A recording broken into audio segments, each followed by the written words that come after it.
이 시간에는 요한계시록 5장 1절부터 14절 말씀까지 읽었습니다. 요한계시록 13번째 시간으로 부제목은 어린 양과 두루마리입니다. 어린 양과 두루마리. 자, 요한계시록 5장 1절 말씀 보겠습니다. 시작. 내가 봄에 보좌에 앉으신 이의 오른손에 두루마리가 있으니 안팎으로 썼고 7인으로 봉하였더라. 자, 여기 보좌에 앉으신 이가 나오는데 이 보좌에 앉으신 이가 누구겠어요? 하나님이시죠. 여기서 말하는 보좌는 왕이 앉는 의자를 얘기하는데 이 보좌가 뭘 상징하느냐? 통치, 왕권, 주권을 상징합니다. 그런데 이 보좌에 앉으신 이의 손에, 오른손에 두루마리가 있다 그랬어요. 그렇다면 우리 하나님께도 오른손 왼손의 개념이 있을까요? 그게 아니라 이것도 뭘 상징을 하느냐? 성경에서 오른손 그러면 뭘 뜻하냐면 하나님의 권능, 하나님의 절대 주권을 뜻합니다. 그런데 그 하나님의 절대 주권을 뜻하는 오른손에 두루마리가 들려져 있어요. 그리고 그 두루마리를 보니까 안팎으로 글이 써져 있고 7개의 인으로 봉해진 상태예요. 로마 시대 때는, 그러니까 이 요한계시록에 기록된 사도 요한 그때에는 아주 중요한 편지, 중요한 문서, 예를 들면 유언장 같은 아주 중요한 문서에는요, 봉인이래 가지고 그 서류를 열지 못하도록 이렇게 촛농 같은 거, 그런 걸 딱 떨어뜨려 가지고 도장을 찍어 놔요. 그러니까 이걸 보려면 이걸 깨트려야 되는데 깨트려지면 안 되도록, 볼 수 없도록, 이걸 봉인이라고 그러는데, 이 봉인을 하는 이유는 그 내용을 사람들이 함부로 바꾸지 못하게 하거나 훼손하지 못하도록 조치를 취하는 그런 풍습이에요. 그런데 오늘 보니까 그 봉인이 몇 개나 찍혀 있느냐? 보통은 이런 편지 같은 서류에는 봉인 하나만 돼 있어요, 가운데. 그래가지고 그걸 보려면 이렇게 쪼개서 보면 되는데, 여기 나오는 이 두루마리는 봉인이 7개나 돼요. 그러니까 무슨 뜻이냐면 그만큼 중요한 거다 이 말이에요, 이 두루마리는. 문제는 본문 3절을 보니까 이 두루마리를 펴거나 볼 자가 없다, 이렇게 말씀하고 있어요. 그러면 이 두루마리에는 뭐가 기록되어 있을까요? 이제 우리가 앞으로 살펴볼 요한계시록 6장부터 19장까지 나오는 내용이 이 두루마리에 적혀있는 내용이에요. 그런데 이 본문 3절을 보면 우리 같이 한번 읽어볼까요? 시작. 하늘 위에나 땅 위에나 땅 아래에 능히 그 두루마리를 펴거나 보거나 할 자가 없더라. 그래서 본문 2절을 보니까 힘있는 천사가 이렇게 외쳐요. 줄친 것만 시작. 누가 그 두루마리를 펴며 그 인을 떼기에 합당하냐, 이렇게 외칩니다. 그런데 우리가 성경을 읽다 보면 재앙의 시대는 어떤 때가 재앙의 시대냐면 하나님의 말씀이 단절된 시대, 하나님께서 말씀을 하시지도 않고 사람들이 말씀을 듣지도 않는 하나님의 말씀이 끊어진 시대를 재앙의 시대라 그래요. 그런데 여기서 이 두루마리가 봉인이 되어가지고 볼 자가 없다, 이게 뭐예요? 이게 재앙의 시대예요. 그러면 도대체 이 두루마리에는 뭐가 기록이 되어 있느냐 궁금하지 않아요? 이 두루마리에 기록되어 있는 전체적인 내용을 알려면 에스겔서 2장 9절로 10절을 봐야 돼요. 같이 읽겠습니다. 시작. 내가 보니 보라, 한 손이 나를 향하여 펴지고 보라, 그 안에 두루마리 책이 있더라. 그가 그것을 내 앞에 펴시니 그 안팎에 글이 있는데 그 위에 애가와 애곡과 재앙의 말이 기록되었더라.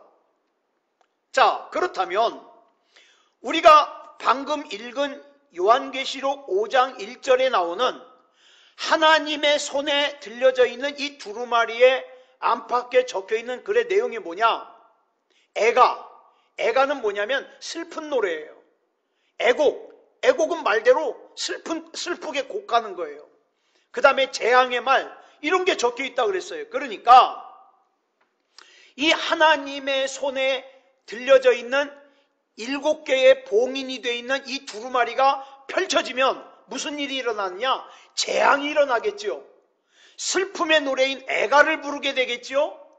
그러면 그런 게 언제 일어나느냐? 다니엘서 8장 17절부터 19절까지 보겠습니다. 시작. 그가 내가 선 곳으로 나왔는데 그가 나올 때에 내가 두려워서 얼굴을 땅에 대고 엎드리매 그가 내게 이르되 인자야 깨달아 알라 이 환상은 정한 때 끝에 관한 것이니라. 그가 내게 말할 때에 내가 얼굴을 땅에 대고 엎드려 깊이 잠들매 그가 나를 어루만져서 일으켜 세우며 이르되 진노하시는 때가 마친 후에 될 일을 내가 네게 알게 하리니 이 환상은 정한 때 끝에 관한 것임이라.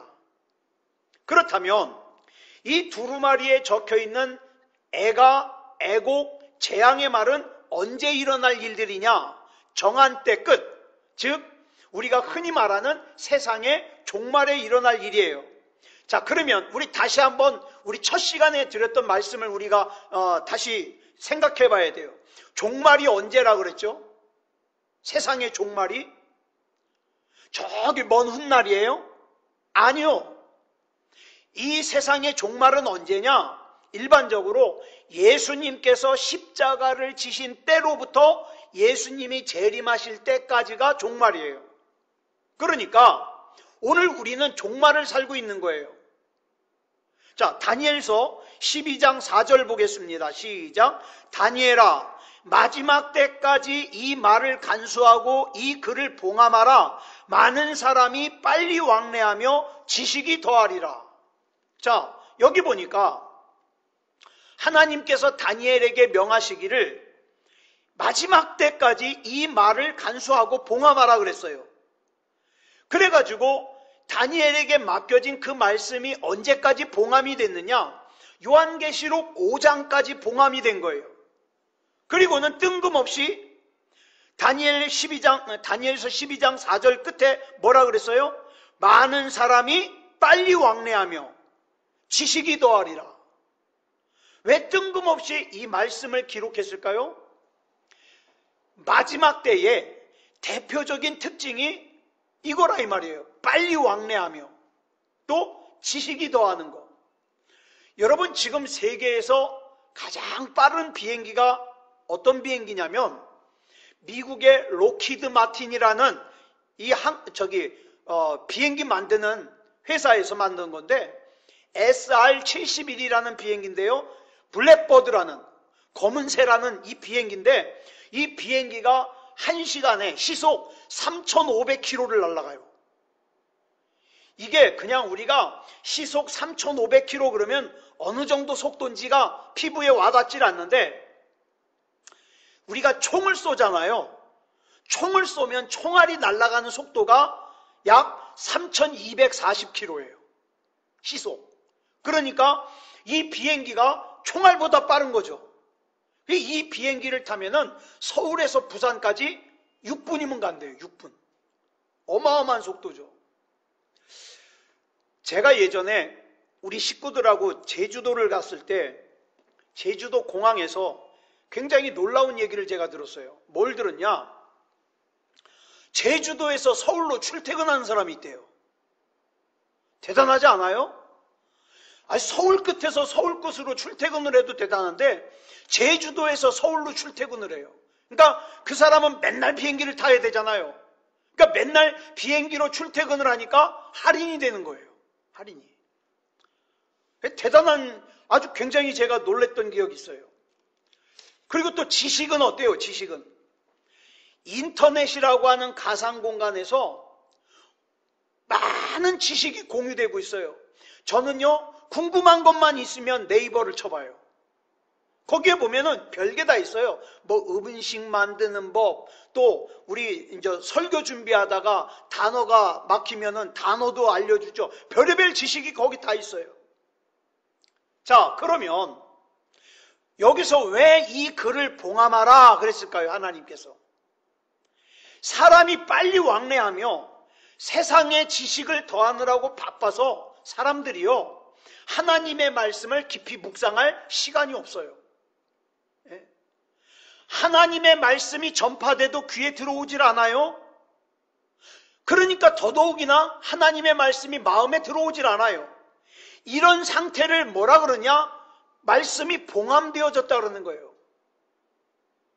우리 주변에도 보면 분명히 지금 예수 그리스도께서 이 땅에 사람의 몸을 입고 오신 이후로 하나님의 말씀은 공개가 됐어요. 그렇죠? 복음은 다 공개가 됐어요. 그럼에도 불구하고 우리 주변에 아직도 하나님의 말씀이 봉함된 상태로 있는 사람들이 있어요. 하나님 말씀을 듣지도 않고 읽지도 않고 더더욱이나 가슴속에 와 닿지도 않고, 이런 사람은 뭐예요? 하나님의 말씀이 봉함된 사람들이에요. 그리고 이어지는 요한계시록 6장부터는 이 두루마리가 펼쳐진 이후의 일들, 그러니까 두루마리에 기록된 내용들이 이제 쭉 펼쳐지는 거죠. 그런데 요한계시록 5장 2절을 보면 아직까지는 이 두루마리가 펼쳐지지 않고 봉함된 상태예요. 같이 읽어볼까요? 시작. 또 봄에 힘있는 천사가 큰 음성으로 외치기를 누가 그 두루마리를 펴며 그 인을 떼기에 합당하냐 하나. 자, 보세요. 지금 하나님의 오른손에 들려져 있는 이 봉함된 두루마리를 펼칠 사람이 아무도 없다 이 말이에요. 이거보다 더 큰 절망이 어디 있어요? 이것이 펼쳐져야 여기에 복음이 있는데. 그래서 본문 4절을 보면 사도 요한이 울었대는 거예요. 이 두루마리를 펼칠 사람이 없어서. 그랬더니 본문 5절을 보겠습니다. 시작. 장로 중에 한 사람이 내게 말하되 울지 말라. 유대 지파의 사자 다윗의 뿌리가 이겼으니 그 두루마리와 그 7인을 떼시리라 하더라. 자, 여기 보니까 울고 있는 사도 요한에게 울지 말라고 하는데, 이 말은 야 그냥 어쩔 수 없으니까 울지 마, 그게 아니에요. 여기서 말하는 것은 야 답이 있어, 해답이 있어, 방법이 있어, 그러니까 울지 마, 그 뜻이에요. 그렇다면 그 해결책, 그 방법, 근본적인 답이 뭐냐? 유다 지파의 사자 다윗의 뿌리가 이겼다는 거예요. 예수님이 이겼다는 거예요. 예? 그래서 예수님을 뭘 하신다고요? 그 두루마리와 그 7인을 떼시리라. 예수님이 하나님의 오른손에서 두루마리를 받아 펼쳐서 읽을 수 있는, 다시 말해서 이 복음을 펼칠 수 있는 유일한 분이 누구냐? 예수 그리스도라 이 말이에요. 자, 그 다음 본문 6절 보겠습니다. 시작. 내가 또 보니 보좌와 네 생물과 장로들 사이에 한 어린 양이 서 있는데 일찍이 죽임을 당한 것 같더라. 그에게 7뿔과 7눈이 있으니 이 눈들은 온 땅에 보내심을 받은 하나님의 7영이더라. 여기 보면 사도 요한이 자기가 본 계시를 좀 애매하게 설명해요. 뭐라고 설명을 하느냐? 보좌와 네 생물과 장로들 사이에 한 어린 양이 서 있는데 일찍이 죽임을 당한 것 같더라 그랬어요? 당했더라 그랬어요? 당한 것 같더라 그랬잖아요. 당한 것 같더라. 애매한 거예요. 긴가민가한 거예요. 그랬더니 본문 9절에서 이렇게 확실하게 다시 설명을 합니다. 시작. 그들이 새 노래를 불러 이르되 두루마리를 가지시고 그 인봉을 떼기에 합당하시도다. 일찍이 죽임을 당하사 각 족속과 방언과 백성과 나라 가운데서 사람들을 피로 사서 하나님께 드리시고. 자, 그 다음 본문 7절 보겠습니다. 시작. 그 어린 양이 나와서 보좌에 앉으시니에 오른손에서 두루마리를 취하시니라. 여기 이제 굉장히 중요한 내용이 나와요. 여기서 두루마리를 취하시니라 그럴 때 이 취하다라는 단어를 헬라어로 람바노라 그래요. 이 단어가 굉장히 중요한 단어인데 왜 중요하냐? 그 이유를 알려면 열왕기하 11장 10절부터 12절까지를 먼저 봐야 돼요. 시작. 제사장이 여호와의 성전에 있는 다윗 왕의 창과 방패를 백부장들에게 주니 호위병이 각각 손에 무기를 잡고 왕을 호위하되 성전 오른쪽에서부터 왼쪽까지 제단과 성전 곁에 서고 여호야다가 왕자를 인도하여 내어 왕관을 씌우며 율법책을 주고 기름을 부어 왕으로 삼음에 무리가 박수하며 왕의 만세를 부르니라. 이게 무슨 내용이냐면 여기 나오는 왕자가 요시야라는 왕자예요. 유다의 왕이었던 아하시야가 죽은 후에 왕후인 아달랴라는 여자가 왕의 자손들을 다 죽여버려요. 그러니까 왕권을 이을 사람들을 다 자기가 죽여버리고 자기가 여왕으로 등극을 해요. 자기가 여왕이 돼요. 그런데 이 당시에 대제사장이었던 여호야다라는 사람이 그 왕의 핏줄 가운데 딱 한 아이가 남은 거예요. 왕자가. 당시 8살 먹은 그러니까 요시야 왕자 한 사람만 남았어요. 그래서 그 왕자를 갖다가 몰래 숨겨놨다가 기습적으로 이때는 왕을 대관식을 대제사장이 집례를 하니까 기습적으로 이 8살 먹은 왕자를 왕으로 세웁니다. 말하자면 대관식을 하는 거죠. 그런데 이 이스라엘 왕의 대관식에서 가장 중요한 게 뭐냐면 왕이 될 사람에게 율법책을 주는 거예요. 무슨 뜻이냐면 이 하나님의 율법책에 적혀있는 하나님의 법대로 통치를 하라고 율법책을 줘요. 그러니까 왕이 되는 대관식의 완성은 율법책을 받는 것으로 완성이 되는 거예요. 그래서 이 왕의 대관식에서 가장 중요한 것이 율법책을 받는 것인데 여기서 이 왕이 되기 위해서 율법책을 받는다라는 뜻의 헬라어가 바로 람바노예요. 그러니까 마치 왕의 대관식에서 왕이 되기 위해서 율법책을 받듯이 오늘 본문 7절을 보니까 어린 양이 나와서 보좌에 앉으신 이의 오른손에서 두루마리를 취하시니라. 무슨 뜻입니까? 어린 양의 대관식이에요. 예수님이 왕이 되는 거예요. 지금 이 광경을 반모섬에서 유배 중에 있는 아주 무기력하고 절망적인 상태에 있는 사도 요한이 보고 있는 거예요. 이걸 사도 요한에게 왜 보여줄까요? 우리가 예배를 왜 드립니까? 시간이 되니까 예배를 드리는 게 아니에요. 이 예배를 드리는 이유는 우리 주 예수 그리스도의 대관식, 왕이 되는 대관식을 우리 매 예배 시간마다 확인하자 이 말이에요. 우리가 살아가다 보면은 힘 빠질 때가 있죠. 낙심이 될 때가 있죠. 좌절이 될 때가 있어요. 힘들 때가 있어요. 시험 들 때가 있어요.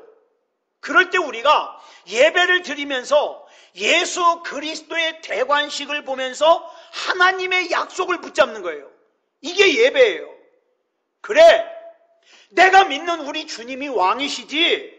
맞아, 우리 주님은 못 고칠 질병이 없어. 그래, 그 주님께서 나를 사랑하시고 나와 함께 계시면서 나에게 임마누엘의, 나와 항상 함께 계시는 임마누엘의 은혜를 베푸시지. 그러면서 힘을 얻는 거예요. 이게 예배예요. 이것이 반모섬에 유배된 사도 요한에게 어린 양이 보좌에 앉으신 하나님의 오른손으로부터 두루마리를 받으며 대관식, 왕이 되는 대관식을 보여주는 이유예요. 그리고 동시에 우리가 예배를 드리는 이유예요. 그냥 사람들에게 내가 예배 드린다는 것을 보여주는 게 아니라 나는 예배를 드리면서 기도하면서 찬송하면서 뭐를 해요? 우리 주님의 대관식을 보는 거예요. 전지전능하신 하나님이 나의 하나님이시라는 것을, 나를 책임져 주시는 분이라는 걸, 대관식을 보는 거예요. 우리가 아무리 이 세상을 살아가다가 암울하고 답답하고 힘들다고 할지라도 우리는 꿋꿋하게 이 예배를 통해서, 살아있는 예배를 통해서 주님이 나의 왕이심을 확인하고 그 다음에 이 예배를 통해서 하나님께서 나에게 약속하신 것을 확인하고 믿음다운 믿음으로 살아가는 것. 이게 뭐예요? 이게 살아있는 예배예요. 그러니 예배가 얼마나 중요합니까? 그 다음에 이제 중요한 것이 본문 8절이에요. 같이 읽겠습니다. 시작. 그 두루마리를 취하심에 네 생물과 24 장로들이 그 어린 양 앞에 엎드려 각각 검은고와 향이 가득한 금대접을 가졌으니 이 향은 성도의 기도들이라. 여기 또 중요한 내용이 나와요. 여기 보니까 향이 가득한 금대접을 누가 들고 있다 그랬어요? 네 생물과 24 장로들이 들고 서 있다 그랬어요. 자, 우리 지난 시간에 말씀드렸습니다. 네 생물은 하나님의 가장 가까이에 있는 천사예요. 스랍. 그 다음에 24 장로는 뭐라 그랬어요?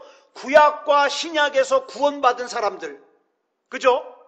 자, 그런데 하나님의 보좌 가장 가까이에 있는 천사인 네 생물과 그 다음에 구약과 신약에서 구원받은 사람들을 뜻하는 24 장로의 손에 금대접이 들려져 있어요. 무슨 뜻일까요? 구약과 신약에서 구원받은 사람들이 성도 아닙니까? 이 성도들이 기도하는 것이 뭐예요? 향이에요, 향. 그 향을, 우리가 기도하는 그 향을 금대접에 담아서 네 생물, 즉 스랍 천사인 네 생물에게 주면 그 스랍 천사가 그 기도의 향이 담겨져 있는 금대접을 가져다가 하나님의 보좌에다가 뿌려요. 그거예요. 그래서 성도들이 하는 기도를 향이라 그랬고, 이 향이 금대접에 담겨져서 네 생물과 24 장로들이 들고 있다 그런 거예요. 그리고 요한계시록 6장 9절로 10절을 보면 이 금대접에 담겨져 있는 향, 즉 기도의 내용이 나와요. 같이 읽겠습니다. 시작. 다섯째 인을 떼실 때에 내가 보니 하나님의 말씀과 그들이 가진 증거로 말미암아 죽임을 당한 영혼들이 제단 아래에 있어 큰 소리로 불러 이르되 거룩하고 참되신 대주제요 땅에 거하는 자들을 심판하여 우리 피를 갚아주지 아니하시기를 어느 때까지 하시려 하나이까 하니, 여기 보니까 하나님의 말씀대로 살다가 하나님을 증거하는 삶을 살다가 억울한 일을 당해요, 안 당해요? 당해요. 억울한 일 당할 때가 있잖아요. 고난을 당할 때가 있잖아요. 어려운 일을 당할 때가 있잖아요. 손해볼 때가 있잖아요. 고통당할 때가 있잖아요. 그렇게 살다가 죽음을 당한 영혼들이 하나님 앞에 하소연하는 기도가 금대접에 담겨져 있다 이 말이에요. 뭐라고 기도합니까? 우리 다시 한번 읽겠습니다. 시작. 거룩하고 참되신 대주제요 땅에 거하는 자들을 심판하여 우리 피를 갚아주지 아니하시기를 어느 때까지 하시려 하나이까? 이렇게 기도해요.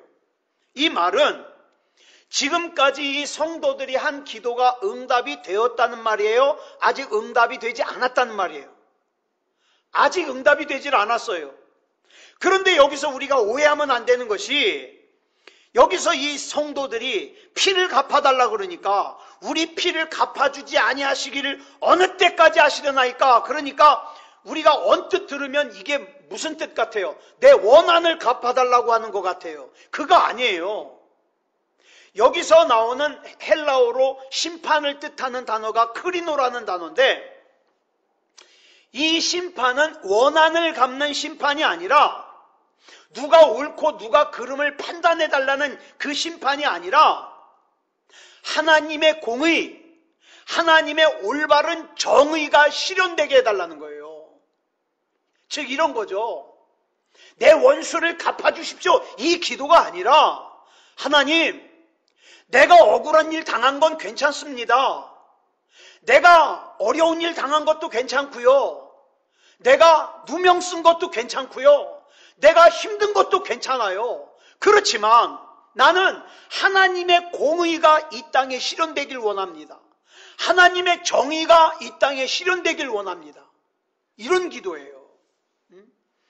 다시 한번 말씀을 드리면 내 개인적인 원한을 갚아달라는 기도가 아니라 하나님의 공명정대한 심판을 보게 해달라는 거예요. 그러므로 우리는 기도할 때 이 말씀으로 봐, 내 개인 사정만을 위해서 기도하지 말고 뭘 기도해야 돼요? 하나님의 뜻이, 우리 주님께서 가르쳐 주신 기도에 나오잖아요. 예? 하나님의 뜻이 하늘에서 이루어진 것 같이 땅에서도 이루어지며, 하나님의 뜻이 하나님의 방법으로 하나님의 때에 이루어지게 해 주시옵소서. 이걸 기도하자 이 말이에요. 요한계시록 8장 3절부터 5절까지 보겠습니다. 시작. 또 다른 천사가 와서 제단 곁에 서서 금향로를 가지고 많은 향을 받았으니 이는 모든 성도의 기도와 합하여 보좌 앞 금제단에 드리고자 함이라. 향연이 성도의 기도와 함께 천사의 손으로부터 하나님 앞으로 올라가는지라. 천사가 향로를 가지고 제단에 불을 담아다가 땅에 쏟음에 우레와 음성과 번개와 지진이 나더라. 여기 보니까 천사가 금대접에다가 성도들의 기도를 갖다가 받아가지고 하나님 앞에 올라간 다음에 그 다음에 뭐예요? 향로에다가 제단에 불을 탁 담아다가 땅에 뿌려요. 땅에. 자, 이 불을 담아다가 향로를 땅에 뿌린다는 건 뭐냐면 마침내 성도들의 기도가 응답되는 거예요. 그 다음을 보면은 뭐라 그랬어요? 우레와 음성과 번개와 지진이 나더라. 지난 시간에 말씀드렸어요. 성경에서 우레, 음성, 번개, 지진 이런 게 나오면 뭘 상징하냐? 하나님의 임재하심을 상징하는 거예요. 상징한다 그랬어요. 자, 본문 9절로 10절 보겠습니다. 시작. 그들이 새 노래를 불러 이르되 두루마리를 가지시고 그 인봉을 떼기에 합당하시도다. 일찍이 죽임을 당하사 각 족속과 방언과 백성과 나라 가운데에서 사람들을 피로 사서 하나님께 드리시고 그들로 우리 하나님 앞에서 나라와 제사장들을 삼으셨으니 그들이 땅에서 왕노릇 하리로다 하더라. 자, 예수님께서, 하나님이신 예수님께서 일찍이 인간의 몸을 입고 이 땅에 오셔서 죽음을 당하셨습니다. 뭐 때문에 죽으셨어요? 여기 나오죠? 각 족속과 방언과 백성과 나라 가운데에서 사람들을 예수님의 피로 사서 하나님께 드리시고 그들로 우리 하나님 앞에서 나라와 제사장들을 삼으시고 장차 이 땅에서 왕노릇하기 위해서 죽으셨습니다.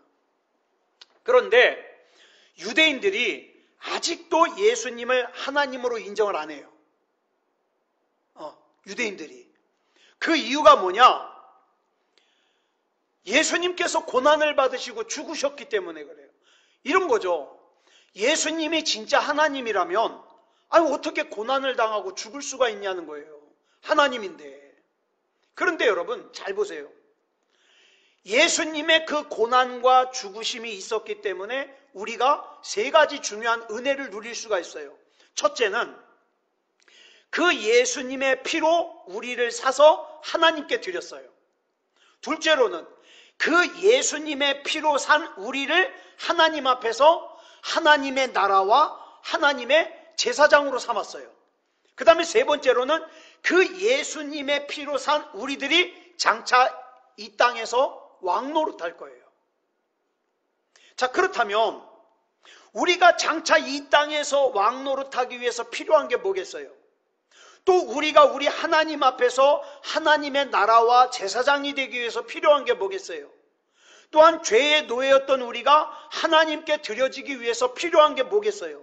바로 예수 그리스도의 고난받으심과 죽으심입니다.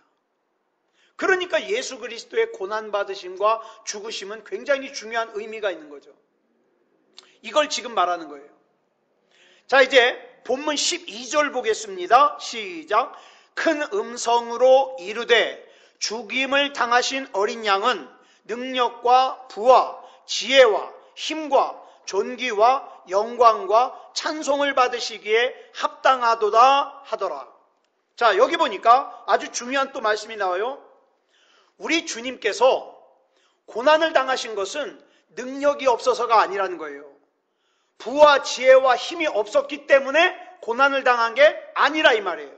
마찬가지로 오늘 하나님의 자녀인 저와 여러분이 고난을 당하는 것도 하나님께서 저와 여러분을 구하실 힘이 없어서, 구하실 능력이 없어서, 또 지혜가 없어서 우리가 고난을 당하는 게 아니에요. 그러면 왜 고난을 당하게 내버려 두실까요? 여기서 중요한 게 있어요. 저와 여러분이 죄를 지어서 당하는 고난이라면 여기에 해당이 안 돼요. 그렇지만 내가 죄를 지은 게 아닌데 내가 하나님을 믿는 것 때문에, 또 내가 하나님의 일을 하는 것 때문에 의를 위하여 당하는 고난이라면 굉장히 중요한 의미가 있어요. 뭐냐면 마태복음 5장 10절에 보면 예수님께서 이런 말씀하시죠. 시작. 의를 위하여 박해를 받은 자는 복이 있나니 천국이 그들의 것임이라. 즉 우리로 하여금 천국을 가질 수 있는 믿음을 가지게 하기 위해서 고난이 있을 수 있다 이 말이에요. 즉 우리가 어려움을 당할 때, 예를 들어서 큰 낙심할 만한 어려움을 당했을 때, 아니야, 그래도 나는 하나님을 신뢰해, 난 이거 이길 거야, 그래서 구원을 받을 만한 믿음을 가지고 있는가 확인할 수 있는 것이 뭐예요? 그게 고난이라 이 말이에요. 만약에 구원을 받을 만한 믿음이 아니야, 아주 하나님 앞에 인정받을 수 없는 믿음이야, 그러면 어떻게 해요? 여기서 다 떨어져 나가요. 아니 무슨 하나님을 믿는데 어려운 일이 생겨? 아니 무슨 내가 하나님을 믿는데 몸이 아파? 아니 나 안 믿어. 여기서 다 떨어진다 이 말이에요. 그러니까 구원을 받을 만한 믿음인가를 확인할 수 있는 고난이라 이 말이에요. 또 뭐가 있어요? 생명책에 이름이 기록될 만한 믿음인가를 확인할 수 있는 고난이에요. 그래서 저와 여러분이 죄를 지어서 고난을 당하면 정말 할 말 없어요. 그거 벌 받는 거니까. 하지만 내가 믿음을 지키느라고 지켰어요. 내가 하나님의 일을 하다가 억울하게 누명을 썼어요. 네? 하나님의 일을 하다가 참으로 억울하게 어려운 일을 당했어요. 그러면 이렇게 생각하시면 돼요. 그래, 이 과정을 내가 잘 이기면 구원받을 만한 믿음이라는 걸 내가 하나님 앞에 인정받는구나. 내 이름이 생명책에 당연히 기록될 만한 믿음이라는 걸 인정받는구나. 이렇게 생각하시면 거의 틀림이 없다 이 말이에요. 그래서 이 믿음다운 믿음을 가지는 저와 여러분이 되기를 그리스도 예수님의 이름으로 축복합니다. 기도하겠습니다. 사랑의 아버지 하나님 감사합니다.